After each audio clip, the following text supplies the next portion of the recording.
Hello बच्चा लोग, चलिए 1989 का क्वेश्चन करते हैं। बहुत ही अजीबोगरीब क्वेश्चन है, क्योंकि ऑब्वियसली रॉकेट फ्यूल के बारे में अपने को पता नहीं होता कि कौन सा रिएक्शन हो रहा है। बट कहीं ना कहीं क्लास 10th में अपने को डिस्प्लेसमेंट रिएक्शन या थर्माइट रिएक्शन में ये पढ़ाया था कि आयरन को एल्यूमिनियम डिस्प्लेस कर देता है और काफ़ी सारा एनर्जी निकलता है। तो ये एक्चुअली वही वाला रिएक्शन है, ठीक है।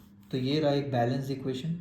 हम लोग को पता है किसी भी रिएक्शन का डेल्टा एच आर निकाल सकते हैं उसके फॉर्मेशन के डेटा से। फॉर्मेशन का डेटा को कैसे यूज़ करते हैं? प्रोडक्ट माइनस रिएक्टेंट का फॉर्मेशन का डेटा। क्या फॉर्मेशन का डेटा दिया हुआ है? एच एफ ऑफ ये और ये।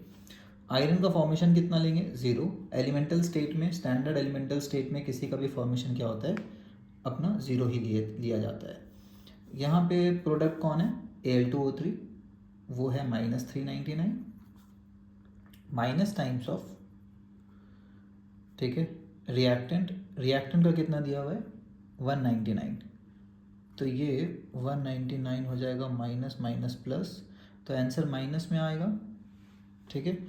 तो product minus reactant is equal to अपना आ रहा है लगभग 200, ठीक है। डेल्टा एच आर इस रिएक्शन का एक्सोथर्मिक है, हाईली एक्सोथर्मिक, तो माइनस में ही आना चाहिए, लॉजिकल भी लग रहा है। एक्सोथर्मिक रिएक्शन, ठीक। अब ये बताइए, ये जो 200 जो भी किलो कैलोरी आ रहा है, ये पर मोल डेटा था ना अपना, ठीक है। तो और ऐसे भी पर एक ही मोल है, तो इसको बैलेंस्ड, यहाँ पे 2 एल्यूमिनियम हो रहा था, तो टोटल रिएक्टेंट जो रॉ मटेरियल है वो कितना लगा है? इतना एनर्जी बनाने में टोटल रिएक्टेंट कितना है?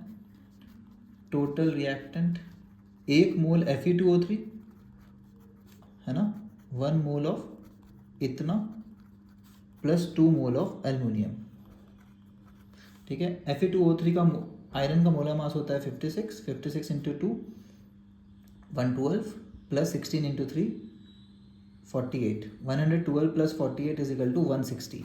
तो मतलब इन ग्राम्स अगर बात करें तो इतने ग्राम्स अपने फ्यूल लगे हैं। कितने ग्राम आ गए? 214 ग्राम। तो नया टाइप का ही क्वेश्चन है एकदम, ये रिएक्शन ही नहीं पता अपने को तो आगे कैसे बढ़ेंगे।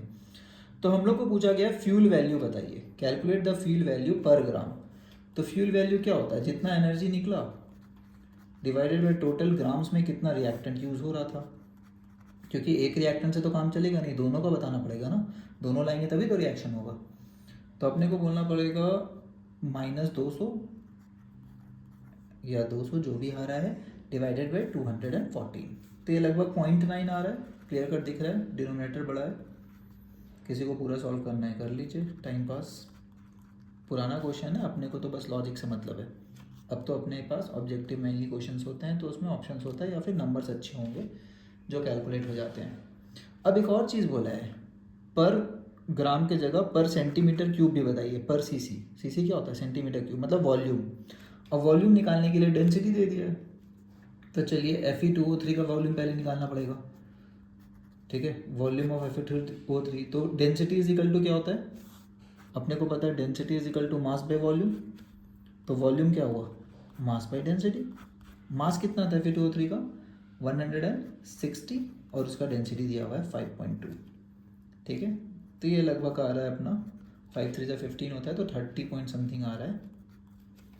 वैसे ही एल्यूमिनियम का निकाल सकते हैं वॉल्यूम, ठीक है। एल्यूमिनियम का मास कितना था टोटल? 54, डेंसिटी 20, ये था नंबर कम से कम अच्छा दिया हुआ है।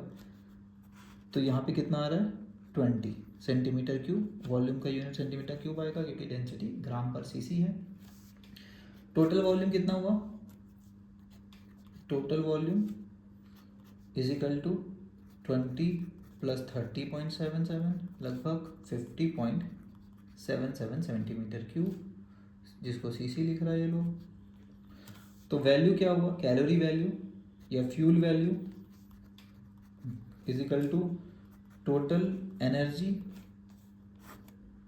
टोटल एनर्जी जो भी निकला डिवाइडेड बाय टोटल वॉल्यूम, ठीक है। वॉल्यूम अभी अपन निकाल लिए हैं, तो वॉल्यूम के टर्म्स में ये होगा, पर सीसी कितना आ रहा है वॉल्यूम।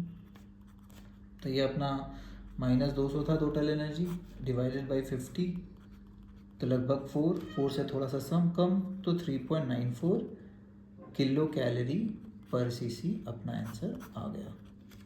ठीक है, क्लियर? यही आंसर अपन रिपोर्ट कर सकते हैं, इसमें कोई मॉडिफिकेशन नहीं चाहिए। तो सब्जेक्टिव क्वेश्चन है, बहुत पुराना क्वेश्चन है, तो ऐसे क्वेश्चन आया करते थे, बट रिएक्शन का नॉलेज ही नहीं है किसी को, फ्यूल कैसे वर्क करता है रॉकेट फ्यूल, तो नहीं किया जा सकता है। ओके, चलिए बाय एवरीबॉडी।